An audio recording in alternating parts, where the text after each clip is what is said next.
Hi guys, আসসালামু আলাইকুম। আজ শেয়ার করব খুবই সহজ ও খুবই মজার একটা রেসিপি, যা হলো চিকেন রেজালা। আমি চিকেন রেজালাটা কিভাবে অনুষ্ঠান বাড়ির মতো তৈরি করি তাই শেয়ার করব। আশা করছি রেসিপিটা ভালো লাগবে। এখানে আমি নিয়েছি 1 কেজি পরিমাণ চিকেন। এখানে আমি হার্ড চিকেনটা ইউজ করেছি। আপনি চাইলে এখানে ব্রয়লার মুরগিও ইউজ করতে পারেন।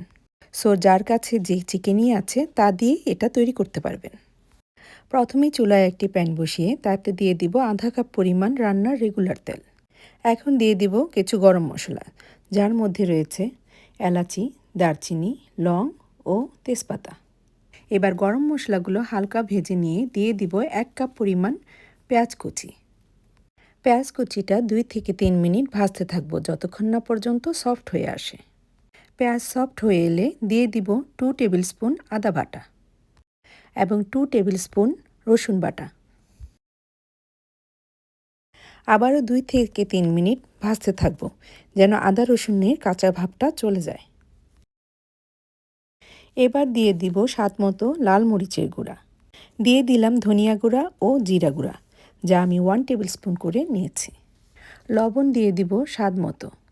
এবার সব কিছু খুব ভালোভাবে নেড়ে চেড়ে মিশিয়ে নিব।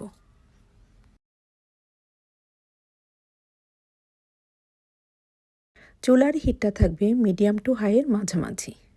2 থেকে 3 মিনিট মশলা কষানোর পর দিয়ে দিব সামান্য পরিমাণে পানি। আবারও নেড়েচেড়ে মিশিয়ে ঢাকনা দিয়ে রান্না করব 2 থেকে 3 মিনিট। 2 থেকে 3 মিনিট পর ঢাকনা খুললেই দেখা যাবে যে তেলটা উপরে ভেসে উঠেছে। যখনই দেখব তেলটা ভেসে উঠেছে, তখনই দিয়ে দিব আগে থেকে কেটে রাখা চিকেনগুলো, যা আমি রেগুলার কাট করে নিয়েছি। আপনি আপনার পছন্দ মতো কেটে নেবেন। এবার মশলার সাথে চিকেনগুলি খুব ভালোভাবে মিশিয়ে আবারও ঢাকনা দিয়ে রান্না করব 7 থেকে 8 মিনিট। চুলার হিটটা থাকবে এ পর্যায়ে মিডিয়াম। 7 থেকে 8 মিনিট পর ঢাকনা খোলার পর লক্ষ্য করলে দেখা যাবে চিকেন থেকে বেশ পানি বের হয়েছে। এই পর্যায়ে চিকেনটা আবারও উল্টিয়ে পাল্টিয়ে দিব। আবারও ঢাকনা দিয়ে রান্না করব যতক্ষণ না পর্যন্ত মাংসটা মশলার সাথে মাখা হয়ে আসে। অবশ্যই 2 থেকে 3 বার নেড়েচেড়ে দিতে হবে। 4 থেকে 5 মিনিট পর ঢাকনা খুললেই দেখা যাবে তেলটা উপরে ভেসে এসেছে এবং মশলার সাথে ভালোভাবে কষানো হয়ে গেছে। আপনারা যদি ব্রয়লার বা ফার্মের চিকেন ইউজ করেন তাহলে পানি দেওয়ার প্রয়োজন হবে না। চিকেন থেকে যে পরিমাণ পানি বের হবে তা দিয়েই রান্না হয়ে যাবে। আমি যেহেতু এখানে হার্ড চিকেন বা লেয়ার চিকেন ইউজ করেছি, সেজন্য মাংসটা সিদ্ধ হওয়ার জন্য পানি ইউজ করব। এখানে আমি প্রায় 1.5 কাপ পরিমাণ গরম পানি ইউজ করেছি। চুলার হিটটা মিডিয়াম টু লোয়ের মাঝামাঝি রেখে ঢাকনা দিয়ে রান্না করব যতক্ষণ না পর্যন্ত মাংসটা সিদ্ধ হয়ে আসে।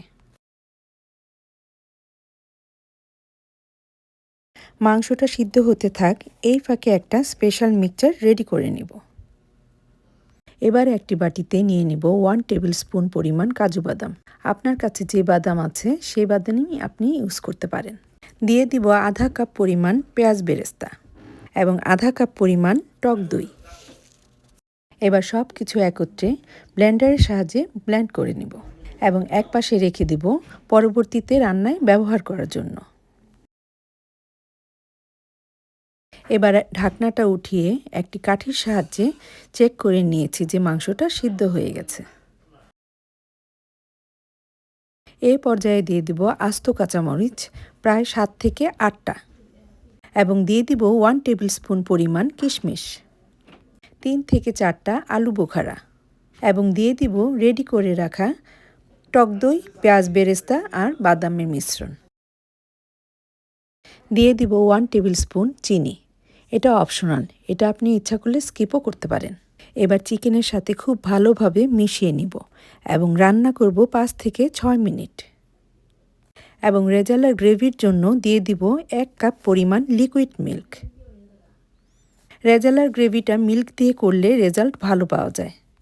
আপনারা ইচ্ছা করলে মিল্কের পরিবর্তে পানিও ইউজ করতে পারেন, তবে চিকেন রেজালার লুকটা এবং টেস্টটা পারফেক্ট আসবে না। আবারও ঢাকনা দিয়ে লো আঁচে রান্না করব 5 থেকে 7 মিনিট। চুলার হিটটা অবশ্যই লোতে রাখবেন। আদারওয়াইজ পুড়ে যাওয়ার চান্স থাকবে। 5 থেকে 7 মিনিট পর ঢাকনাটা খুলেই দিয়ে দিব গরম মশলার গুঁড়া এবং দিয়ে দিব কয়েক ফোঁটা কেওড়া জল।